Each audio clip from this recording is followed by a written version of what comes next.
اعوذ باللہ من الشیطان اللعین الرجیم بسم اللہ الرحمن الرحیم الحمد للہ رب العالمین والحمد للہ الذی ہدانا لہذا وما كنا لنهتدي لولا ان ہدانا اللہ لقد جاء الحق بالحق عن المعلن الحق بالحق ابي القاسم محمد اللهم صل على محمد وآله الطيبين الطاهرين المعصومين واللعنة الدائمة على أعداء محمد وآل محمد أعداء الله أجمعين. أما بعد، قال الله تبارك وتعالى في القرآن المجيد: بسم الله الرحمن الرحيم وعاشروهن بالمعروف فإن كرهتموهن فعسى أن تكرهوا شيئا وَيَجْعَلَ اللَّهُ فِيهِ خَيْرًا كَثِيرًا. ایک مرتبہ سب مل کے ایک مرتبہ درود پڑھ لیجیے سر.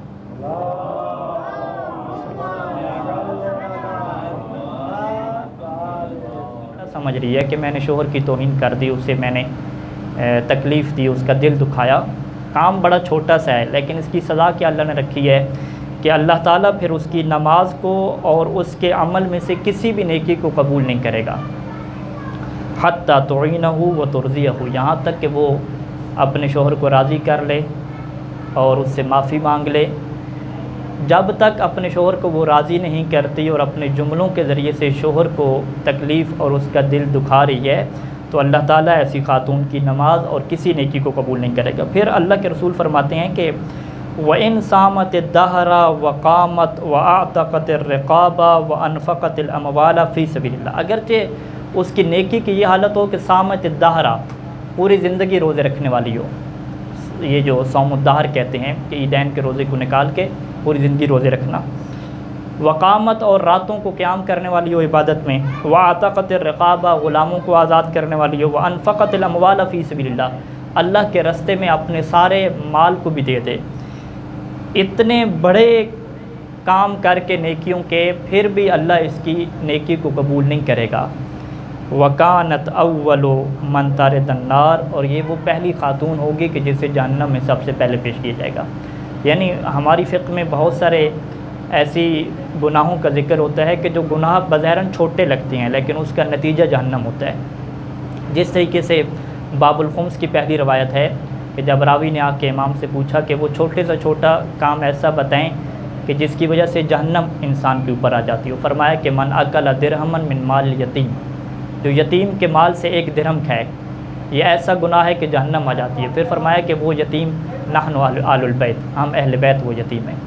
تو یہ خمس کی کیا ہے پہلی روایت ہے. تو اس طریقے سے چھوٹے چھوٹے گناہ ایسے ہیں کہ جن کا نتیجہ بڑا بھیانک ہے. انہی میں سے ایک گناہ کیا ہے کہ شوہر کے ساتھ بد کلامی کرنا، اسے اذیت اور تکلیف دینا. جب اللہ کے رسول یہ بیان کر چکے تو اس کے بعد فرمایا قال رسول اللہ صلی اللہ علیہ وسلم وعلی الرجل مثل ذلك الوزر والعذاب اذا كان لها مؤذیا ظالما، اور مرد کے اوپر بھی یہی عذاب ہوگا، یہی سزا ہوگی اگر مرد اپنی بیوی کو تکلیف دینے والا ہے.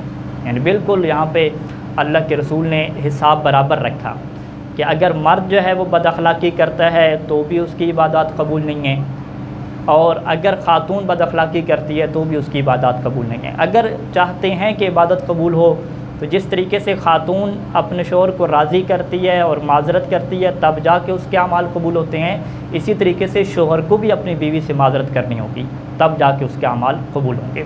تو یہ پہلا قانون آ گیا کہ وعاشروہن بالمعروف، کہ معروف اور نیکی کے ذریعے سے زندگی گزارنی ہے. اب یہاں پہ مزید آگے جا کے جب اس بات کا ذکر ہوا کہ واللاتی تخافون نشوزہن، کہ وہ بیویاں وہ کہ جن کے نشوز کا تمہیں ڈر ہو. یہ نشوز ایک اصطلاح ہے، فقہ میں بھی استعمال ہوتی ہے. نشوز بیوی کی اس نافرمانی کو کہتے ہیں کہ جس نافرمانی کی وجہ سے وہ اپنی واجب اطاعت کو چھوڑ دیتی ہے. کیونکہ ہم نے عرض کیا تھا کہ خاتون کے اوپر جو 2 واجب ہیں ان میں سے ایک واجب کیا ہے کہ شوہر جب بھی مطالبہ کرے وہ بغیر کسی شرعی عذر کے انکار نہ کرے۔ اگر وہ انکار کرنے لگ جائے، بہانے بنانے لگ جائے، تو یہ خاتون ناشزہ کہلاتی ہے۔ ناشزہ خاتون اگر بننے کا خوف پیدا ہو جائے، اور ناشزہ کے مصادیق میں سے ایک یہ مصداق بھی ہے کہ جسے فقہا لکھتے ہیں کہ اگر وہ اپنے جسم کی صفائی ستھرائی کا خیال نہیں رکھتی، صاف لباس پہن کے اور زینت کا سامان اختیار نہیں کرتی، جبکہ شوہر کی اس سے ڈیمانڈ ہے، شوہر چاہ رہا ہے کہ وہ صاف ستھری رہے، اچھے کپڑے پہنے، اگر وہ فقہ کی تعبیر کے مطابق منفرات سے پرہیز نہیں کرتی، تو وہ چیزیں جو نفرت دلاتی ہیں شوہر کو اس کے قریب لانے سے، ان سے پرہیز نہیں کرتی، تو یہ خاتون بھی ناشزہ کی ایک قسم کہلاتی ہے۔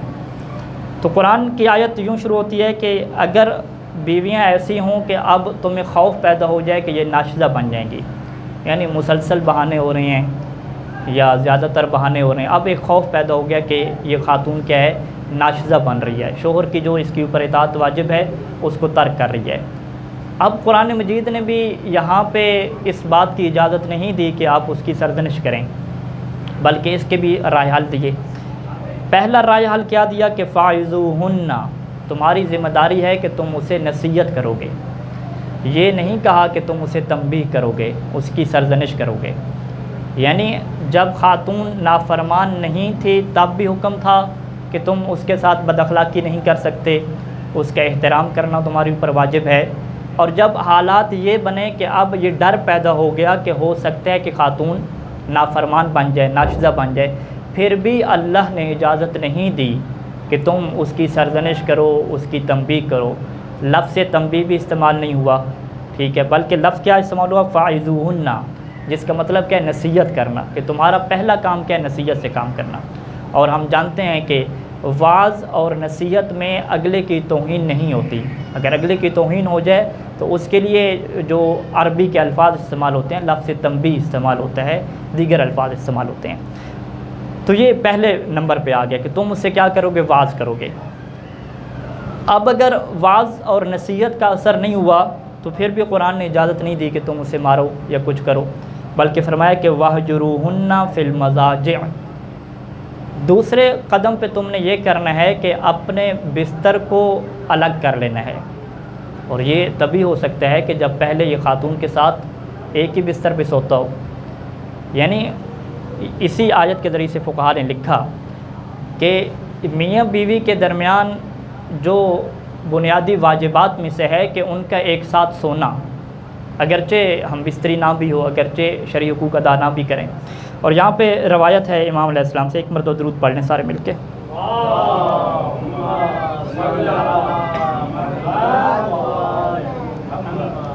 کہ جب صادق آل محمد سے آ کے ایک بندے نے پوچھا کہ 4 بیویاں ہوں تو کیسے تقسیم کرے گا راتوں کو، اور اس نے کہا کہ چوتھی رات وہ گزارتا ہے چوتھی بیوی کے ساتھ، لیکن جو ہے وہ ہم بستری نہیں کرتا، تو کیا اس پہ گناہ ہوگا؟ مولانا نے فرمایا کہ نہیں، انما علیہ ان یکون عندہا فی لیلتہا، شوہر کے اوپر کیا واجب ہے کہ رات کو اپنی بیوی کے پاس ہو، عندہا، کہ اس کی یہ ذمہ داری ہے کہ بیوی کے پاس ہو، وَيَظِلُّ عِندَهَا فِي سَبِيَّتِهَا، اور وہ رات جب صبح ہو تو وہ صبح اس کے ساتھ ہی کر لے، یعنی پوری رات بیوی کے ساتھ کہہ رہے۔ وَلَيْسَ عَلَيْهِ، یہ واجب نہیں ہے کہ أَن يُجَامِعَهَا إِذَا لَمْ يُرِدْ ذَلِكَ، یعنی مباشرت کرنا، حقوق ازدواج کو ادا کرنا واجب نہیں ہے۔ ہاں أَنَّ عَلَيْهِ، یہ واجب ہے کہ وہ بیوی کے ساتھ کیا رات گزارے۔ اب یہ جو عندہا ہے، کون الزوج عند المرأة، اس کی فقہا قدیم زمانے سے ایک تفسیر کرتے آ رہے ہیں کہ جب یہ فقہ میں بحث ہوتی ہے قسمت اور نشوز کی، تو وہاں پہ جب یہ مزاجہ کا ذکر آتا ہے کہ بیوی کے ساتھ سونا ہے، تو وہاں پہ تمام فقہا ایک تعبیر استعمال کرتے ہیں کہ بِأَن يُعْطِي لَهَا وَجْهًا، ایک یہ تعبیر استعمال ہوتی ہے، اور یہ تعبیر سید سیستانی نے، باقی سب فقہا نے، یعنی شرائع الاسلام سے یہ تعبیر چلتی آ رہی ہے کہ سونے کا طریقہ کیا ہے، معاشراً بالمعروف کیا ہے کہ معطیاً لہا وجہہ، کہ رات کے بہت سارے حصے میں یا کچھ حصے میں اپنا جو چہرہ ہے وہ خاتون کی طرف کر کے سوئے گا۔ یعنی جو تعبیر استعمال کی فقہا نے قرآن مجید کی اس آیت کو سمجھانے کے لیے کہ بستر اب الگ کرنے ہیں، مطلب کیا کہ پہلے ایک جگہ تھے، پھر یہ تعبیر استعمال کی امام صادق علیہ السلام نے کہ عندہا بیوی کے پاس رات گزارنی ہے۔ فقہا نے کیا تعبیر استعمال کی کہ معطیاً لہا وجہہ، کہ خاتون کے سامنے اپنا چہرہ رکھنا ہے رات کے کچھ حصے میں، یعنی یہ نہیں ہے کہ وہ کسی اور کمرے میں آپ کسی اور کمرے میں، یہ بھی نہیں ہے کہ اگر ایک کمرے میں ہیں تو خاتون الگ بستر پہ آپ الگ بستر پہ، یہ بھی نہیں ہے کہ خاتون کے ساتھ سو رہے ہیں لیکن پشت کر کے کہ جیسے لڑائی ہوئی ہو، نہیں۔ فرمایا کہ فقہا نے یہ لکھا کہ نہیں، سونے کا طریقہ یہ ہے کہ رات کے بہت سارے حصے میں آپ کا چہرہ بیوی کی طرف ہونا چاہیے، اور یہ ایک الگ واجب ہے۔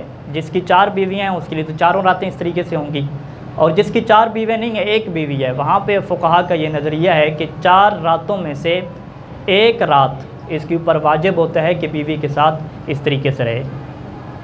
اور یہاں پہ سید سستانی کا موقف مشہور فقہا سے ہٹ کے ہے، اسحاق فیاض صاحب کا، سید خلیل رحمہ کا یہی موقف ہے۔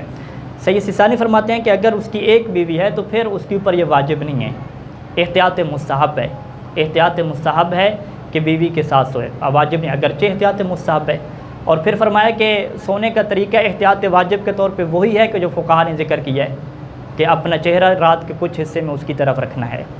اب اس کو فقہا کیا تعبیر کرتے تھے کہ وَعَاشِرُوهُنَّ بِالْمَعْرُوفِ إِنْ كَرِهْتُمُوهُنَّ، کہ یہ وہ معروف اور نیکی کے ساتھ زندگی گزارنے کا طریقہ ہے، اگرچہ اس میں بیوی سے محبت نہ بھی ہو، بیوی کو ناپسند کرتے ہوں، پھر بھی یہ قرآن کا حکم ہے کہ مشہور معروف طریقے سے اور نیکی کے ساتھ کیا ہے، گزارنی ہے رات۔ اب یہاں پہ ہمارے ہاں کیا ہوتا ہے کہ فرض کریں ایک طالب علم یہ کہہ رہا تھا کہ ابھی جی میں نے نیچے جو ہے وہ مکتبہ اور لائبریری اپنی بنا لی ہے، تو ابھی میں نیچے سو جاتا ہوں، سارے بچے کیا اوپر رہتے ہیں، تو میں خود ہی مطالعہ کر کے اکیلا سوتا ہوں ابھی۔ اب وہ اس چیز کو فخر کے طور پہ بیان کر رہے ہیں، لیکن نہیں، یہ دین نہیں ہے، یہ اسلام نہیں ہے۔ بچے بڑے ہو گئے تو بیوی اور میاں کے بسترے الگ ہو گئے، کچھ مولانا صاحب بڑے ہو گئے، مطالعے اور تحقیق میں مصروف ہو گئے، تو اپنا انہوں نے کمرہ الگ کر لیا۔ اصلاً اس چیز کی اجازت نہیں ہے۔ اب قرآن مجید نے کیا کہا کہ جب حالات مشکل بننے لگ جائیں اور یہ خوف پیدا ہو جائے کہ بیوی ناشزہ ہو جائے گی، تو کرنا کیا ہے کہ وَاهْجُرُوهُنَّ فِي مَضَاجِعِهِنَّ، کہ بستر میں جدائی کرنی ہے۔ تو بستر میں جدائی کب ہوگی؟ آپ کہیں گے پہلے سے قبلہ صاحب کے بستر الگ ہیں، جب پہلے سے الگ ہیں تو اس کا مطلب ہے وہ قبلہ صاحب ابھی ان حالات میں رہ رہے ہیں کہ جو قرآن نے ناشزہ بیوی کے خوف والے حالات بتائے ہیں۔ تو اپنی زندگی اس طرح سے ہم نہ رکھیں کہ جو قرآن نے وہ حالات بتائے ہیں کہ جب بیوی کے ناشزہ ہونے کا خوف ہو تو بستر الگ کرنے ہیں۔ تو لہٰذا آپ ایک دوسرے کو نصیحت کریں کہ بھئی آپ کی کیا خوف پیدا ہو گیا ہے، بیوی ناشزہ ہو گئی ہے، جو اکیلا سونا شروع ہو گئے ہیں۔ تو لہٰذا ایسے طریقے سے سسٹم کو منظم کرنے کی ضرورت ہے، چاہے بچے ہوں چاہے بڑے ہوں، اپنے گھر میں ایسا ماحول پیدا کریں کہ پوری رات یہ شوہر بیوی کے ساتھ سوئے۔ 4 راتوں میں سے کم از کم ایک رات بیوی کے ساتھ سونا ضروری ہے، اگر ساری راتیں سوئے تو یہ احتیاط مستحب ہے۔ تو اب قرآن مجید نے دوسرا حل یہ پیش کیا کہ یہ جو تم اس پہ عمل کر رہے تھے معروف طریقے پہ، بیوی پسند نہیں تھی پھر بھی تم اللہ کی رضا کی خاطر اس کے ساتھ سو رہے تھے، تو اب تم نے کیا کرنا ہے، بستر الگ کرنا ہے۔ تو بستر الگ تبھی ہوتا ہے کہ جب پہلے بستر ایک ہو۔ یہ کیا دوسرا حل پیش کیا۔ تیسرے نمبر پہ کہا کہ اگر اس سے بھی اثر نہ ہو اور جو بیوی ہے وہ اپنی اسی حالت پہ باقی رہے اور اس خوف کی صورت پیدا ہو جائے کہ وہ ناشزہ اور نافرمان ہو جائے گی، تو تیسرے نمبر پہ یہ آپشن دیا کہ وَضْرِبُوهُنَّ۔ یہاں پہ کلمہ جب ضرب استعمال ہوا تو ہم یہ جانتے ہیں کہ ضرب جو عربی زبان کا لفظ ہے اس کے بہت سارے معنی ہیں، یعنی آپ ابھی ڈکشنری عربی کے کھول لیں، لفظ ضربہ دیکھیں تو کسی کے سامنے جھکنا، کسی کو مارنا، کسی کو پھینکنا، کسی کا ہاتھ پکڑنا، بہت سارے اس کے معنی ہیں۔ ایک ضربہ کا مطلب کیا ہے، نظر انداز کرنا، کسی سے اس طریقے سے تعلق توڑ لینا کہ اسے محسوس ہو کہ یہ بندہ جو ہے وہ مجھ سے نظر انداز کر لے، اس کو مسلسل نظر انداز کر لے۔ اور یہاں پہ جو کلمہ ضرب استعمال ہوا وہ بھی اسی معنی میں استعمال ہوا۔ اور یہاں پہ ہمارے سامنے روایات ہیں کہ امام ابی جعفر یعنی امام باقر علیہ السلام یہ فرماتے ہیں کہ یحول ظہرہ الیہا وضربوہن، کہ ضرب کا کیا طریقہ ہے کہ اپنی پیٹھ اس کی طرف کر لے، اپنی پیٹھ یوں کر کے اس کی طرف کرے گا، تو کیا مطلب کہ اس کو نظر انداز کر رہا ہے۔ اور پھر فرمایا کہ اگر یہ ضرب ہوگی بھی صحیح تو زیادہ سے زیادہ مسواک سے ہوگی، الضرب بالسواک۔ اور پھر ایک اور روایت میں ہے کہ یہ ضرب ایسی ہوگی غیر و مبرح، جو تکلیف سے خالی ہوگی، جس میں جسمانی تکلیف نہیں ہوگی۔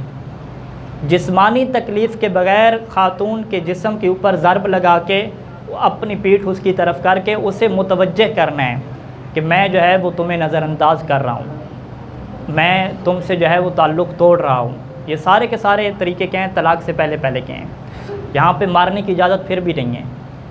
اور اگر اس طریقے سے مارتا ہے کہ جلد سرخ ہو جاتی ہے، جلد کا رنگ بدل جاتا ہے، تو باقاعدہ دیت ہے اس کی، گناہ الگ سے اور دیت کو اس کو واجب ہونا کیا ہے الگ سے. اب یہاں پہ دیت کی کتنی مقدار ہے اور روایات میں مارنے کی کیا دیت بیان ہوئی ہے، یہ بحث کی جائے تو لمبی ہو جائے گی.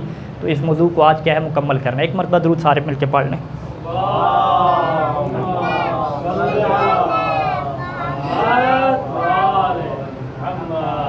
عاشروہن بالمعروف، نیکی کے ساتھ زندگی گزر رہی تھی اور خوف پیدا ہوا کہ شاید بیوی نافرمان ہو جائے. پہلے مرحلے پہ نصیحت آئی فاعظوہن، دوسرے مرحلے پہ واہجروہن فی المضاجع، بستر جو ایک ہوا کرتے تھے، جو ایک ساتھ سویا کرتے تھے، اب وہ بستر الگ ہونا شروع ہو گئے.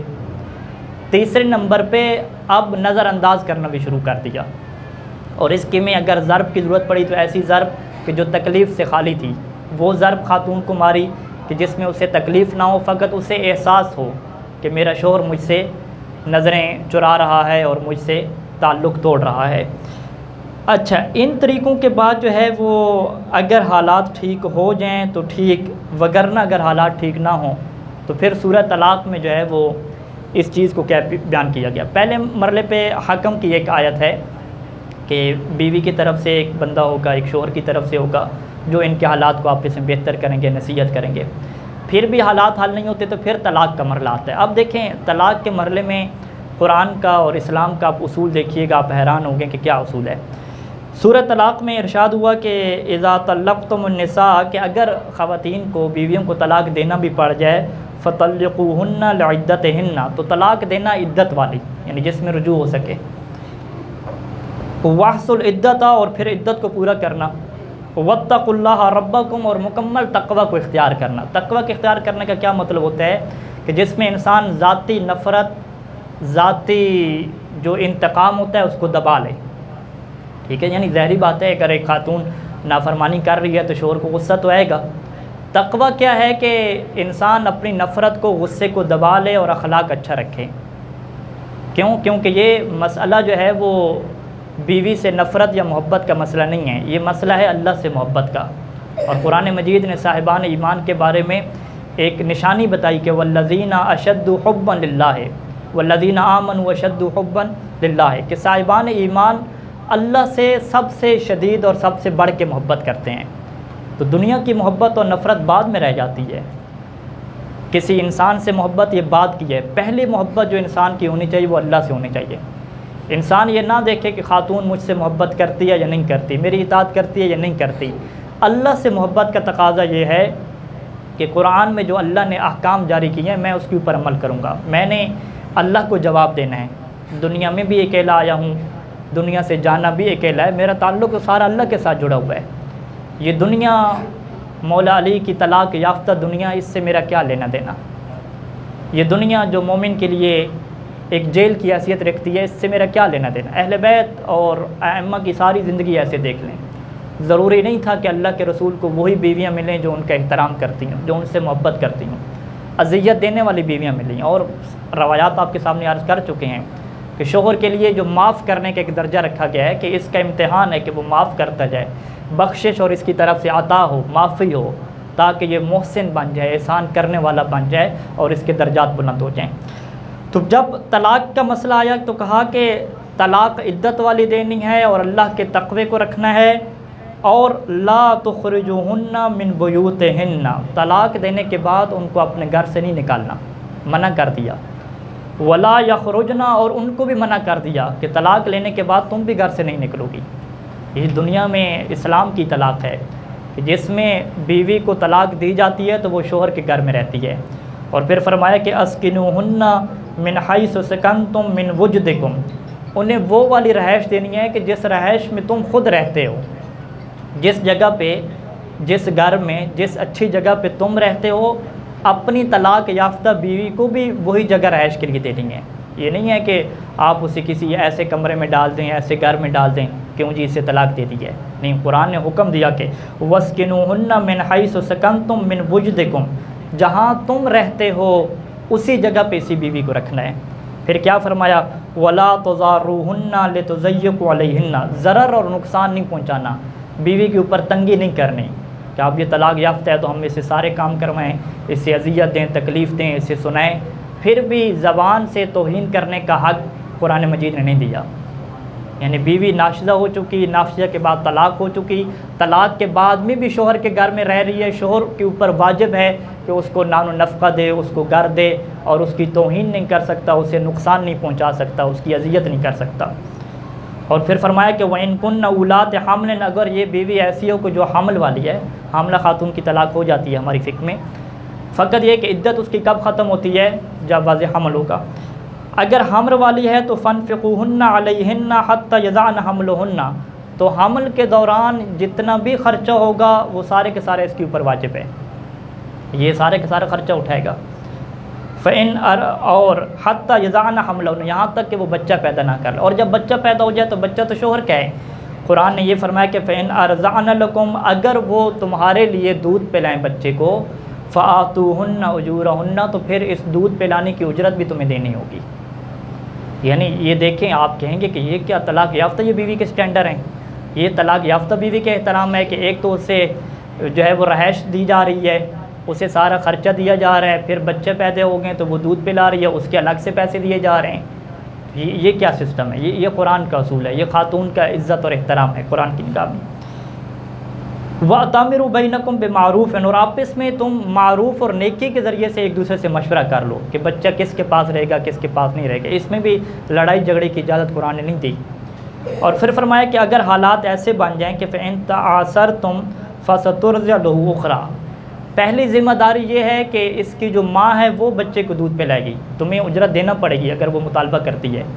اور اگر مشکل حالات بن جائیں، روایات میں ہے کہ اگر وہ زیادہ اجرت مانگ لے جو شوہر نہیں دے سکتا، اس کے لیے عسر کا باعث ہے، تو پھر قرآن نے اجازت دی کہ فَسَتُرْضِعُ لَهُ أُخْرَىٰ، تو اب کوئی دوسری خاتون اسے دودھ پلا سکتی ہے، وگرنہ اسی نے دودھ پلانا ہے اور پیسے مانگ رہی ہے تو وہ بھی کیا شوہر کو دینے پڑیں گے۔ اب یہاں پہ ایک روایت ہے کہ امام صادق علیہ السلام فرمایا کہ اذا طلق الرجل المرأة وهي حبلى انفق عليها حتى تضع حملها، کہ اگر ایک حاملہ خاتون کو طلاق دے دی تو جب تک اس کا حمل ہے خرچہ دینا واجب ہے، اور اگر وہ بچہ پیدا ہو جاتا ہے، یعنی اس کے دوران ہی روایت کے جملے کہ ولا یضارها، اذیت تکلیف نہیں دے سکتا، اور اگر اس کا جو ہے وہ بچہ پیدا ہو جاتا ہے تو اس کو بھی کیا ہے اجرت دینی پڑے گی۔ فَهِيَ أَحَقُّ بِإِبْنِهَا، خاتون زیادہ حق رکھتی ہے کہ اپنے بچے کو دودھ پلائے، اس کا زیادہ حق ہے، بچہ بھی کیا اس سے نہیں لے سکتا۔ اور یہ فقہ کا مسئلہ ہے، روایات میں آیا کہ 2 سال تک بچے کو جو ہے وہ والدہ سے جدا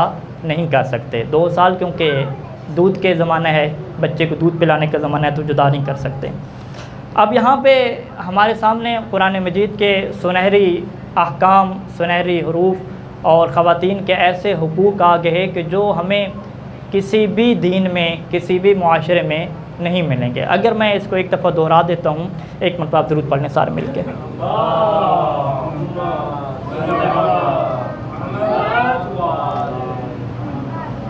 سب سے پہلا جو ہم نے عرض کیا کہ عاشروہن بالمعروف فإن کرہتموہن، بیوی پسند نہ بھی ہو پھر بھی نیکی کے ساتھ رہنا ہے، توہین نہیں کر سکتے، برے کلمات اسے نہیں کہہ سکتے۔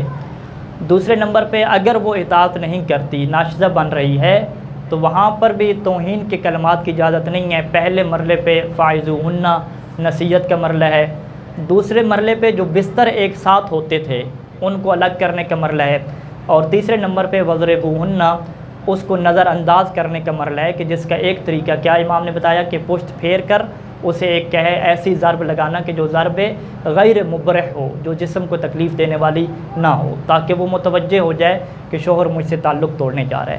اور جب تعلق توڑنا ہے تو طلاق رجعی دے کر توڑنا ہے، اور خاتون کو گھر سے نکالنا جائز نہیں ہے، اسے مکمل رہائش دینی ہوگی، اسے مکمل خرچہ دینا ہوگا۔ اگر بچہ پیدا ہو جاتا ہے تو اس کی اجرت لینے کا، اس کی تربیت کا، اس سے دودھ پلانے کی اجرت لینے کا خاتون حق رکھتی ہے اور وہ لے سکتی ہے۔ یہ وہ عظیم اسلام تھا کہ جس کی حفاظت کے لیے امام حسین علیہ السلام نے مدینہ کو چھوڑا، پھر مکہ حج کرنے آئے تو مکہ کو بھی چھوڑ دیا، پھر کربلا میں پہنچ گئے اور پھر کربلا میں قربانیوں کا سلسلہ شروع ہو گیا۔ اور اس دین کو بچانے کے لیے، ان تعلیمات کو بچانے کے لیے بہت ساری قربانیاں ہیں۔ امام حسن، امام حسین علیہ السلام، زہرا کی اولاد، ابو طالب کی اولاد، مسلم کی اولاد، سب نے قربانیاں دی ہیں، اصحاب نے بھی قربانیاں دی ہیں۔ اور آج جس شہید کا ہم نے ذکر کرنا ہے کہ جس شہید نے قربانی دی ہے، وہ شہید بالغ نہیں تھا، وہ نابالغ تھا۔ 12 یا 13 سال کی عمر ہے امام حسن کے اس یتیم کی کہ جسے قاسم کہتے ہیں۔ امام حسن علیہ السلام موجود نہیں ہیں، ان کا بیٹا موجود ہے، اور امام حسین کو اپنا یہ بھتیجا بہت پیارا ہے۔ اب ایک روایت آپ کی خدمت میں، ہدایت الکبریٰ کی یہ روایت ہے، ابو حمزہ صومالی سے یہ نقل ہوئی ہے، اور ابو حمزہ صومالی کو چوتھے امام زین العابدین علیہ السلام نے یہ روایت بیان کی تھی کہ جب عاشور کی رات ہوئی تو چوتھے امام یہ فرماتے ہیں کہ مولا حسین نے اپنے سب گھر والوں کو، اپنے اہل بیت کو اور اپنے اصحاب سب کو جمع کیا۔ سب کو جمع کرنے کے بعد کہتے ہیں کہ یا اہلی و شیعتی اتخذوا ھذا اللیل جملا لکم، کہ اے میرے گھر والوں، اے میرے شیعوں، اے میرے اصحاب، آج کی رات کو تم سب لوگ چلے جاؤ اور اس رات کا فائدہ اٹھاؤ، رات میں چلے جاؤ۔ ونجو بانفسکم، اپنے آپ کو بچا لو۔ وجہ فلیس المطلوب غیری، کہ مجھے ان لوگوں نے ایک شہید کرنا ہے، مجھے ان لوگوں نے قتل کرنا ہے۔ اور دیکھو لو قتلونی ما فکروا فیکم، اگر ان لوگوں نے مجھے قتل کر دیا نا تو یہ تمہیں کچھ بھی نہیں کہیں گے۔ اور پھر اس کے بعد مولا حسین نے کہا کہ اگر تمہیں ڈر ہے کہ تم میری بیعت توڑ دو گے، میرا ساتھ توڑ دو گے، تو مولا نے فرمایا کہ فَأَنْتُمْ فِي حِلٍّ وَسَعَةٍ مِّن بیعتی، کہ تمہارے لیے میں معافی دیتا ہوں، تمہیں میں آزاد کرتا ہوں اپنی بیعت سے، جاؤ اور آزاد ہو جاؤ، میں تمہیں خود اجازت دے رہا ہوں، گناہگار بھی نہیں ہوگے۔ اب سنو کہ اصحاب نے کیا جواب دیا۔ روایت کہتی ہے کہ فقالوا اخوته واهله وانصاره بلسان واحد، سب یک زبان ہو کر بولے واللہ، اللہ کی قسم، یا سیدنا ابا عبداللہ لا ترکناک ابدا، اے ہمارے سردار، اے ابو عبداللہ، ہم کبھی بھی آپ کو چھوڑ کر نہیں جائیں گے۔ اور پھر مولا نے فرمایا کہ یا قوم، تمہیں پتہ ہے فإنی غداً اقتل، کل میں قتل کر دیا جاؤں گا، وتقتلون کلکم، اور تم سب بھی قتل ہو جاؤ گے، اگر میرا ساتھ دو گے تو تم سب کل قتل ہو جاؤ گے۔ حتی لا یبقى منکم احد، تم میں سے ایک بھی باقی نہیں رہے گا۔ سنو گے اصحاب نے کیا جواب دیا۔ اصحاب نے کہا الحمدللہ الذی اکرمنا بنصرتک وشرفنا بالقتل معک، کہ حمد ہے اس اللہ کی کہ جس نے ہمیں یہ شرف بخشا کہ ہم آپ کی مدد کر رہے ہیں، اور حسین تیرے ساتھ ہم شہید ہو جائیں گے۔ یہ بڑی عظیم بات تھی، اور امام حسین نے پھر انہیں جزائے خیر اور دعا دی۔ اب امام سجاد فرماتے ہیں کہ اس محفل میں حسن کا یتیم قاسم بھی تھا۔ قاسم جو ہے وہ اٹھا ہے اور سوال کیا ہے۔ کیا سوال کیا ہے؟ سوال یہ کیا ہے کہ یا عم وانا اقتل، اے میرے چچا مجھے یہ بتائیے کہ کل جن لوگوں نے شہید ہونا ہے کیا ان میں سے میں بھی ہوں؟ اللہ جانے یہ سوال کیوں آیا قاسم کے ذہن میں۔ شریعت کا جاننے والا تھا، شاید یہ ذہن میں ہو کہ کیونکہ 12-13 سال کا نابالغ ہوں تو ہو سکتا ہے مجھے مولا حسین جہاد پہ نہ بھیجیں۔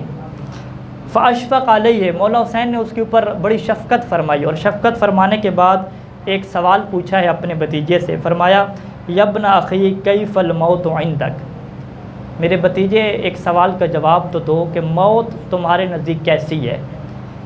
فوراً قاسم کہتے ہیں کہ یا عم احلی من العسل، کہ اے چچا موت تو شہد سے بھی زیادہ شیریں ہے میرے نزدیک۔ اب جب یہ جواب سنا تو مولا حسین نے فرمایا کہ ہاں اللہ کی قسم کل تم بھی شہید ہو جاؤ گے، اور میرا بیٹا عبداللہ علی اصغر بھی شہید ہو جائے گا۔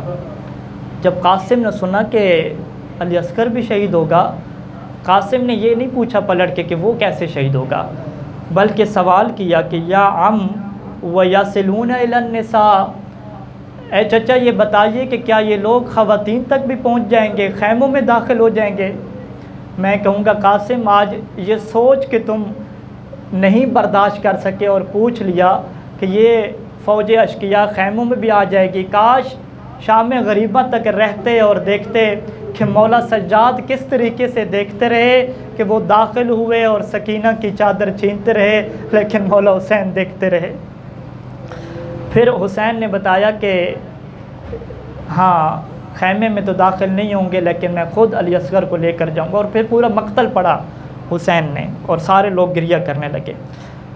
بس یہ رات ڈل گئی اور عاشور کا سورج طلوع ہو گیا، عصر کا ٹائم آ گیا، اصحاب نے قربانیاں دینا شروع کر دیں، اصحاب کے بعد بنو ہاشم نے قربانیاں شروع کر دیں۔ اب جب باری آئی ہے امام حسن کی اولاد کی، اب روایت کہتی ہے کہ ہوا یوں کہ فلما نظر الحسین الیہ، کہ جب حسین نے دیکھا کہ اب قاسم چل کے آ رہے ہیں، حسین سے برداشت نہ ہوا، فوراً اٹھے ہیں، اعتنقہ، اپنے بھتیجے کو گلے لگا لیا، اور علامہ مصری لکھتے ہیں کہ وجعل یبکیان، چچے اور بھتیجے دونوں نے رونا شروع کر دیا، یبکیان حتی غشی علیہما، اتنا روئے ہیں چچا اور بھتیجا کہ دونوں کے اوپر بے ہوشی طاری ہو گئی۔ اب جب ہوش میں آئے تو استاذن الحسین فی المبارزۃ، علامہ مصری لکھتے ہیں کہ قاسم نے حسین سے اجازت مانگی ہے جہاد کی، فأبى الحسین ان یأذن له، حسین نے اجازت دینے سے انکار کر دیا۔ قاسم اجازت مانگ رہا ہے، حسین اجازت نہیں دے رہے۔ اب سنو گے روایت کے کیا جملے ہیں کہ قاسم نے کیسے اجازت مانگی ہے۔ فلم یزل الغلام یقبل یدیہ ورجلیہ حتی یأذن له، کہ اس قاسم نے حسین کے ہاتھوں کو بھی چومنا شروع کر دیا، حسین کے پاؤں کو بھی چومنا شروع کر دیا، اور اس وقت تک حسین کے ہاتھ اور پاؤں چومتا رہا جب تک حسین نے اجازت نہیں دے دی۔ اور پھر حسین نے جب اجازت دی ہے تو حالات کیا تھے، وَدُمُوعُهُ تَسِيلُ عَلَىٰ خَدَّيْهِ، حسین کے آنسو رخسار پہ جاری تھے، حسین مسلسل رو رہے تھے۔ اور پھر حسین نے قاسم کو تیار بھی کیا ہے۔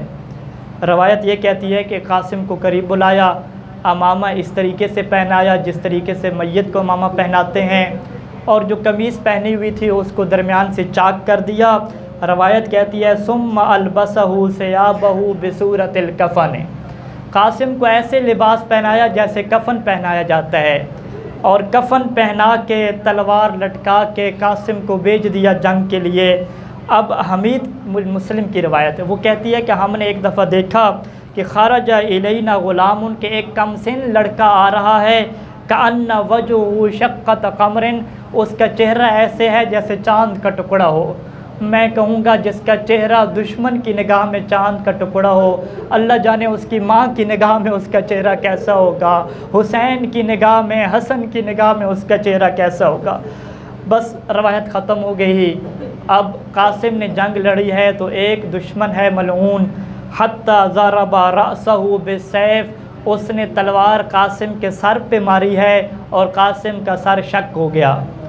اب ہم جانتے ہیں نا کہ امیر المؤمنین کو بھی سر پہ ضربت لگی تھی۔